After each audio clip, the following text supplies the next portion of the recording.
Hey everyone, and welcome back to Overland Trails Adventures. I'm Shannon. Dana's in the camper there, working on some stuff. But we're on our last stop of a 6-day trip, and the whole kind of meaning of this trip is to get out with our good friends and show them how we overland and introduce them to some of the great spots that we like to go to.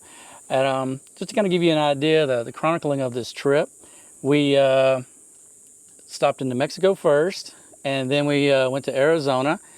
And then we went to Utah, and then we went through Colorado, back down to New Mexico, back to Texas. Today we are at Caprock Canyon Park for a quick little camp before we jet back home. And so who we've had the privilege to take out is our good friends, Randal Guthmiller and Joy Guthmiller. Tell us a little bit about yourself.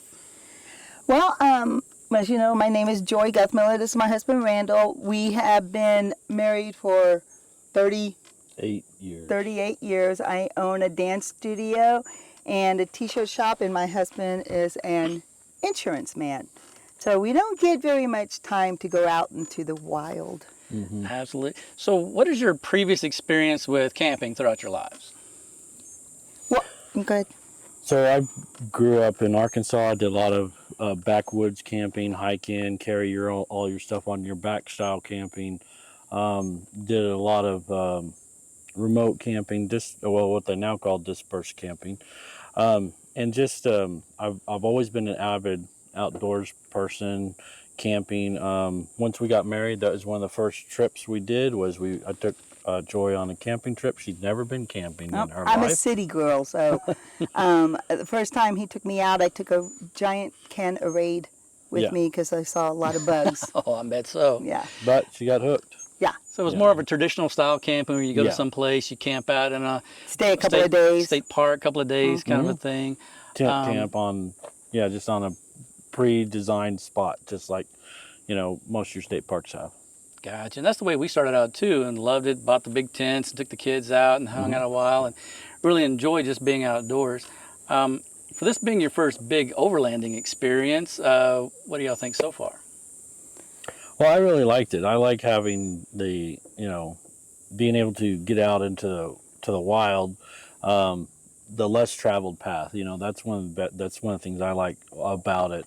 You get to see a lot more of, the environment. You get to appreciate a lot better. I mean, when we're traveling through New Mexico and Arizona, and then even up into Utah, we got to see a lot of the postcard pictures or the stuff that movies were made out of, but you get to see it up close. You're standing at the foot of it, and it just makes you feel so insignificant compared to these grand structures, grand designs. So I really enjoyed it.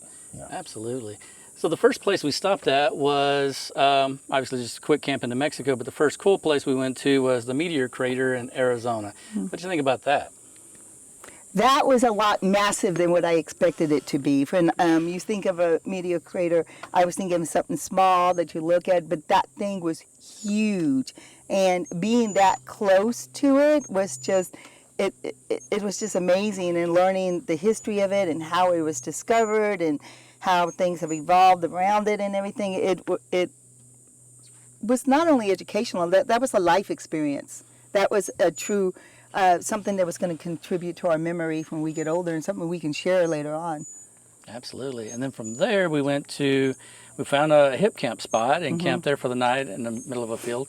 And we camped really close to the Petrified National Forest, and we could actually see the Petrified Forest area from where we were camped at. We were so close. But that was a cool little spot, nothing fancy, but nice and open, rough camping. The Petrified Forest and the Painted Desert holds a special place with me because I used to have those books when I was a kid, flipping through them, and I was so amazed. And to go to see that kind of place, what was special about it for y'all? So what I really enjoy is I'm kind of a geology nerd. I like looking at the rocks, figuring out how they got where they got, examining the whole overall aspects of the entire, hey, how did this forest become petrified? I like to dig into those kinds of questions as well. So I really enjoyed that. The Painted Desert was just beautiful because you got all of these. You can see the multiple layers, but then you talk to the park people, you do a little research on it, and then you figure out why they're like that, and it was just really awesome. I just really enjoyed that. Yeah, just think about millions of years ago, this tree was standing up and it fell over, and then how the silica just populated its pores and then hardened and became fossilized. Yep. And the Painted Desert is just so pretty, the multiple layers and colors. Yeah. And I think with me, because I have a Native American background, I was able to appreciate more how the indigenous people, fought so hard to preserve this land and everything. And so I actually felt almost like a spiritual connection with it. And I told Randall, it's just that the only way I could explain it, seeing all that, is just awe. It's amazing. It's just awe. It's just amazing. And the history and the stories that go along with it, not just a cool place to look at, but the history of it is just amazing to me. And then from there, we went, traveled, and it got dark. We were headed towards a place that I've always wanted to camp, out on one of the tips of the Goosenecks State Park free camping areas. And it was out really far on a ridge. It was really rocky getting there. And I don't think everybody really knew what I was trying to do. So that was scary, for once, because it was dark. But the morning came, and we came out of our tent, and we looked around. It was worth it. I knew it was going to be beautiful. I didn't expect just the vastness and the humility I felt, standing in that spot. The sunrise, once again, that is something that will always stay with us. We caught it a little bit on camera and stuff, and this is something, I think I told you that I created a book called Randal and Joy's Adventures. Yeah. So this is something that we'll be able to add to that book. So it's just, once again, it's memories. We need to create a book like that too. We have everything in video and it's on YouTube here and there, but having something tangible you can hold in your hand, I think, is special too. Yeah. So after we wrapped up there, we actually took some showers because we were pretty grody there. So from there we went to Monument Valley and did the Forrest Gump running on the street thing. Yes. And, that was fun. Wanted to take them there because it's kind of kooky, but it's cool because of the location itself. It's just amazing what's in the background, and a lot of the places out there where John Ford and John Wayne filmed many of their famous films throughout the years. And then from there, we went and found a camping spot in Valley of the Gods. I think Joy thought we were trying to kill her. Oh my goodness. There was one road that you went over a hill and you couldn't see where you were going as you went over the tip. And that was challenging. Right there. Yeah, it is weird. And we need to talk about getting you a front-facing camera so you can see some of that, We're finding out all the equipment that we do need now. Yes. Yeah, that is necessary. Yeah, and some of the back history is Randall and I have been working on kind of helping them piece together some travel process of overlanding that will help them be a little more agile and convenient on their trips. And, so we had a really good camp out in Valley of the Gods. Sunrise was kind of blocked by clouds, but it was pretty, and it was a little hot. But that was overcame by the beauty of it. That's what I was saying, that the scenery around, just, you didn't feel the fact that you were hot. Yeah. I mean, that was the least of it, because you were surrounded by all this beauty, you had to. And we didn't see any wildlife. I expected to see some, it was kind of funny. And then from there, we went out to the Four Corners on our way through to Colorado. And that's always a unique experience. Yeah. It's a very deep cultural thing for the Native American community as well, because it's been there in just rock formation since what, 1800? 1899? Something like that. About 1899. It was there. And then even being there and going shopping, we got to know, speak with some of the Navajo indigenous people there and learn some of the history. They were very willing to share a lot of the history of their people. So once again, I mean, it was also educational, coming around with the deeper meaning of other cultures. And the artistry of the community out there is just incredible. The jewelry and the artwork and the pots and things they're making is just amazing to me.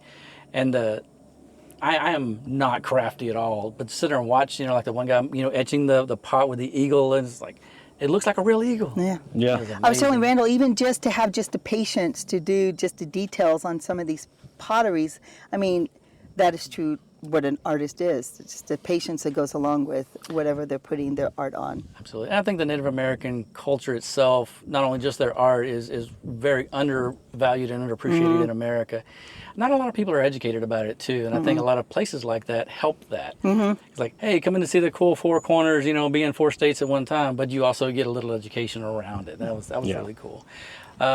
From there, we were pretty whooped, so we took a quick break and stopped in Durango, got a hotel room, and that's kind of what we wanted to kind of show is it doesn't always have to be all in the dirt, you know, camping and overlanding or traveling 8 hours a day. You can have a break, you know, get a steak and, you know, have a nice meal and a nice, you know, place to lay your head, you know, a hot shower. And the town was really cool. Yeah. We'd been to Durango several times, and I think it's a place we want to go back to and experience more of its history and how it developed. And then from there, we ended up here. Yes. And so this is, again, Caprock Campground National Park here. It is home to the only buffalo herd or bison herd in Texas, so that's something really special to us. I love going to see buffalo. I've seen buffalo in, 3 or 4 different states now, and so Bison. bison. So it really, I never get tired of seeing those beautiful, majestic animals. They're just so special. And so to kind of wrap this up, I want to get your thoughts of what are your future plans, possibly with camping and overlanding? Okay. After the very first time that we camped out here on this trip, in between driving to other destinations, we already made plans for the next 5 years, 5 or 6 years. We already know, okay, we need better buckets. Okay, we need to go ahead and figure out how we can take a shower out there. We need a better thing to hold water. We're looking on all these websites to buy equipment and stuff. But I think this opened up a door for us to where, you know, you can do something like this, and you don't need a huge $300,000 RV to do it. You know, we have a very simple setup Very modest as compared setup, to, yeah. you know, what you guys have. And we still had so much fun. Yeah. You know, and we're a little tired, but it's not to the point where we're exhausted and never want to do it again. So it's It's kind a of good piqued tired. an interest in us. It's like Yeah. you've lot seen more. a lot of stuff. We've done a lot of stuff. It exercises a different portion of your brain because you're you know, I sit in front of a computer all day as just working on claims all day long. So this was like getting out into the woods, getting back out into nature, seeing things, you know, that I haven't seen, you know, the only stuff that you would see in a book typically. That's the awesome part. And knowing that it's possible for us to go experience it, you know, and we were already thinking that it doesn't have to be. I mean, we've been out here a week, which has been great, but a lot of these trips don't need to be a week. We could do it a weekend, a little weekend Yeah, trip longer here and there. weekend, yeah. We already pulled up a lot of national parks in Texas that we're like, okay, that's where we're going to go next, and we got this next, and so yeah, our life has been mapped out now. Yeah, and it awakens a sense of adventure. And Yes. that's where, you know, my wife Dana and I really just kind of were drawn to as we saw some YouTube videos from different people during COVID. And we started like, okay, we're going to go do this and we're going to do that. The same kind of journey that y'all are already starting there. And what we've learned is a new strength within ourselves for self-reliance and a little bit of scary stuff. You know, we had to overcome, you know. And, Yeah. I had a hard time not knowing where I was going to lay my head for the next, you know, couple of nights. It was kind of, I had to overcome that and just be okay with understanding, okay, well, I get to this one spot. And there may not be camping spots that are all taken, so I have to kind of, you know, figure those kind of things out. So a lot of those little challenges here and there. And I think I love the sense of accomplishments afterwards. Like with that road going in into what Goosenecks. the Valley of the Gods, Oh, where I Valley. thought, okay, you know, they're going to find our bodies out here. But once we got there and we set up camp and everything, I was like, we did it. Yeah. We did it, and we Absolutely. could do it again. You know. And I'm really impressed with y'all's processes as y'all set up the tent and, you know, camp more. Y'all have gotten so much more efficient Yes. than the first time, you know, we went out with y'all. We did a big bend trip with them to kind of break them in a little bit, get them a little taste going. So I really appreciate y'all letting us take y'all out and showing y'all a little bit about what we do, what we like to do. And we look forward to other trips with y'all and love to see y'all maybe do some trips by yourself to kind of get that sense of adventure as well.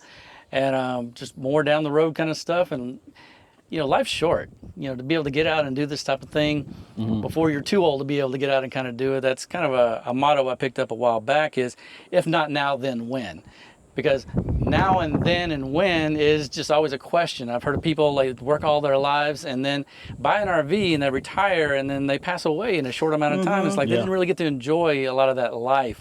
Yeah. And so that's really where I want to help people get out more. That's what I do with the YouTube channel. That's kind of my heart, to teach and help people get out and enjoy this big world ourselves. And so my lovely assistant has brought us over. So as an official overlanding part of our overlanding family, we have a gift for each one of y'all. Oh, thank Look you. at this. So you're now officially Overland Trails Adventure members. And these shirts, you can get them from Crazy Girl Graphics. Yes. They have a full shop. They can make pretty much anything you want. So please check them out. Give them a call.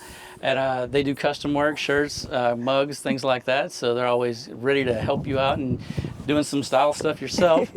And again, thank y'all for really taking this trip with us and enjoying it.